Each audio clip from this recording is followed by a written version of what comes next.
Hai netizen maha benar, apa kabar? Semoga buat semua yang lagi dengerin ini lagi dalam keadaan sehat secara jasmani, rohani, dan juga secara kejiwaan ya. Karena memang penting banget untuk menjaga kesehatan dari segala aspek, khususnya di masa-masa seperti ini ya. Dan jangan lupa cuci tangan setiap hari.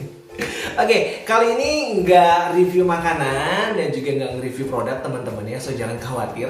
Kali ini aku akan menjawab tantangan beberapa orang yang nantangin gitu, bilang lewat DM, komen, ataupun telepon langsung bilang kayak gini, Kak, sesekali share konten yang bermanfaat dong, share konten yang bisa dipraktekkan dan menambah ilmu gitu. Oke, baiklah. Kali ini aku akan share beberapa tips mengenai public speaking. Tapi disclaimer dulu bahwa aku bukan expert, aku nggak punya gelar PhD public speaking, nggak punya gelar profesor public speaking. Jadi apa yang aku share ini merupakan pengalamanku dari tahun ke tahun aja mengenai public speaking ya. Dan kali ini aku mau coba share hal yang esensial mengenai public speaking. Boleh setuju, boleh enggak. Jadi beberapa orang tuh ngerasa bahwa untuk bisa berbicara lancar, public speaking yang bisa jadi jauh lebih bagus adalah dengan melatih bicara terus-menerus, berlatih bicara terus-menerus. Itu nggak salah, karena yang namanya latihan pasti akan bikin performa kita jadi lebih baik. Tapi kalau kalian hanya melatih bicara terus-menerus, itu akan takes time longer, akan makan waktu yang jauh lebih lama. Ada beberapa hal yang aku juga praktekkan dari zaman dulu banget sebelum belajar public speaking. Itu aku praktekin adalah, yang pertama kita harus sering-sering membaca. Kenapa? Karena dengan kita membaca, kita bisa mendapatkan banyak kosakata. Dengan kita membaca, kita bisa tahu merangkai kalimat yang baik seperti apa dengan kita membaca. Kemudian setelah kita membaca, kita dapat rangkaian kalimatnya, kita tinggal mengubahnya dari bahasa baca menjadi bahasa ucap teman-teman ya. Kalau kalian pengen belajar itu lebih lanjut bisa googling aja. Kemudian yang kedua adalah dengan banyak-banyak mendengar. Apalagi zaman sekarang ada banyak podcast gitu yang membangun ya, ada banyak podcast yang membangun, ada banyak lagu-lagu yang biasa kita dengar. Dengan kita belajar mendengar, kita banyak-banyak mendengar, kita akan tahu bagaimana sih cara yang tepat melafalkan kata-kata tertentu, bagaimana sih pronunciation yang enak, bagaimana sih enaknya kalau ngomongin kata ini dipadukan dengan kalimat ini, enaknya seperti apa. Kata-kata ini bahaya nggak sih kalau dipadukan dengan kata-kata ini. Nah, itu dengan banyak-banyak mendengar ya teman-teman ya. Jadi kita bisa langsung kayak peka gitu loh. Oh, ini cara ngomongnya kayak gini, ini intonasinya seperti ini, nadanya seperti ini, aksentuasinya seperti ini, dengan kita banyak mendengar. Kemudian jangan lupa, kalian juga boleh banget banyak-banyak nonton. Siapa yang ditonton? Ya orang-orang yang kalian anggap memiliki skill public speaking yang tinggi. Seperti misalnya kalau kalian suka Daniel Mananta, boleh tonton Daniel Mananta, tonton Choky Sitohang, tonton siapa lagi ya? Kalau aku pribadi sih, dulu sebelum aku jadi MC wedding, aku kan sempat kerja juga as a runner di sebuah wedding planner di Bali. Karena wedding planner waktu itu diajar sama kakakku, jadi kayak dewe gitu, kayak freelance gitu. Dan kebetulan di sana praise God banget dapat bagian sebagai runnernya MC, nemenin MC. Jadi ketika MC perform, ketika MC-nya perform, aku ngingetin bahwa Kak, ini randonnya ya, ini habis ini, habis ini. Sambil aku nemenin mereka jadi MC, aku lihat mereka perform seperti apa. Kayak misalnya Arif Senoaji, Inyo Marhan, Arnold Warembengan, yang di Bali pasti tahu ya mengenai MC ini. Kalian pasti tahu. Kemudian ketika lihat mereka perform, aku jadi tahu yang mereka omongin tuh apa ya. Oh gitu, oh cara ngomongnya begini, aku tontonin.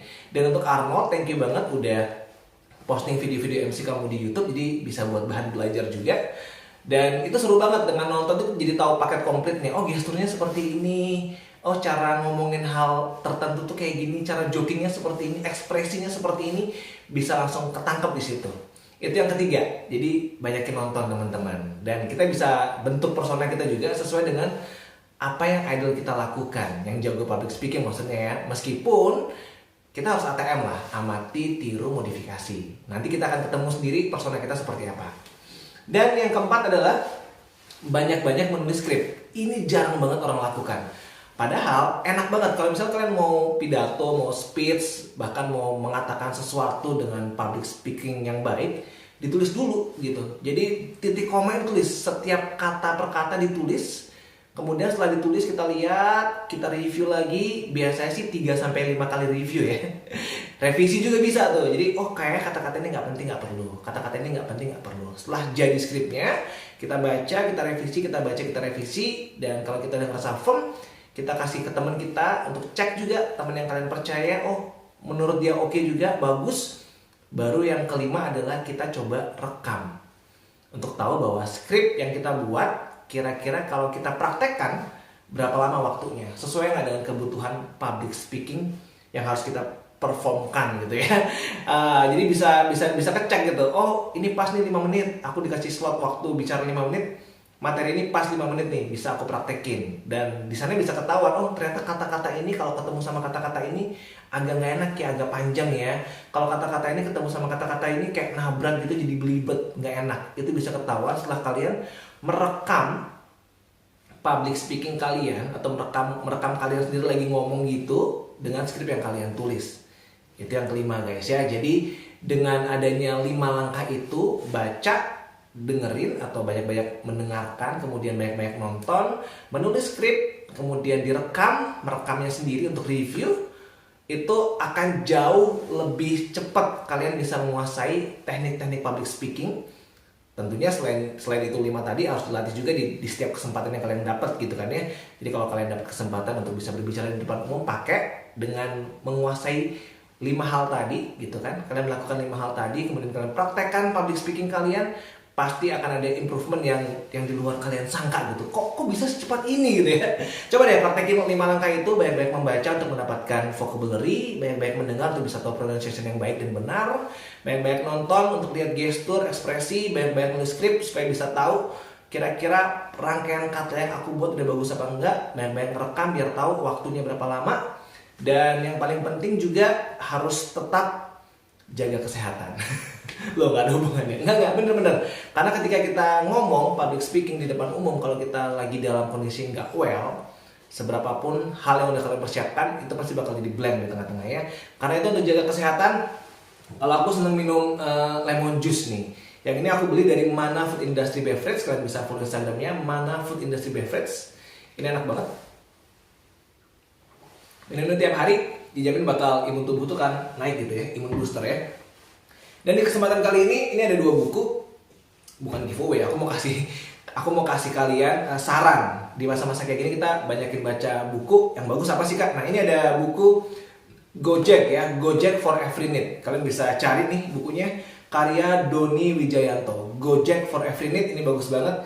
Dia menceritakan perjalanan Gojek dari merintis sampai jadi startup unicorn, kemudian apa yang mendasari seorang Nadiem Makarim membuat Gojek.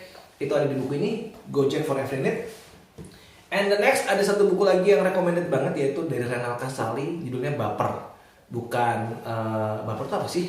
Kebawa perasaan bukan ya, tapi ini baper lebih kepada bawa perubahan. Nah, ini kayak typography gitu, isinya seperti kayak gini nih. Tuh, kayak gini. Jadi kayak quote-quote, kayak kata-kata penting yang bisa bikin kita menjadi agen perubahan. Nah, lewat bukunya ini Renal Kasali pengen ngajak kita untuk bisa memberi dampak, memberi impact buat lingkungan sekitar kita dan membawa perubahan yang positif, merubah lingkungan sekitar kita dan bahkan merubah diri kita sendiri untuk menjadi pribadi yang lebih baik dari waktu ke waktu ya. Oke, itu aja hari ini yang bisa aku share, semoga bermanfaat dan bisa dilakukan. Kalau kalian nonton ini di Instagram, boleh follow dulu Instagramnya, boleh juga kalian save dan share supaya bisa dinikmati teman-teman lainnya kalau kalian merasa bermanfaat. Dan kalau kalian ada ide atau ada sanggahan mengenai apa yang diomongin, sekali lagi ini cuma share aja, boleh setuju boleh enggak, boleh komen juga. Dan ini challenge juga nih, kalau aku dapat 1000 views dari tayangan ini, entah itu di YouTube kalian nontonnya atau entah itu di Instagram, aku akan bisa buat konten lebih sering lagi dan dengan kualitas yang lebih bagus lagi kalau video ini dapat 1000 views. So teman-teman tolong dibantu biar video ini bisa mendapatkan 1000 views ya teman-teman ya. Oke, jangan lupa follow Instagram @yansputra dan jangan lupa juga subscribe YouTube-nya @yansputra. So sampai jumpa di lain kesempatan. Semoga kalian tetap sehat selalu dan tetap berpikir yang benar. God bless you.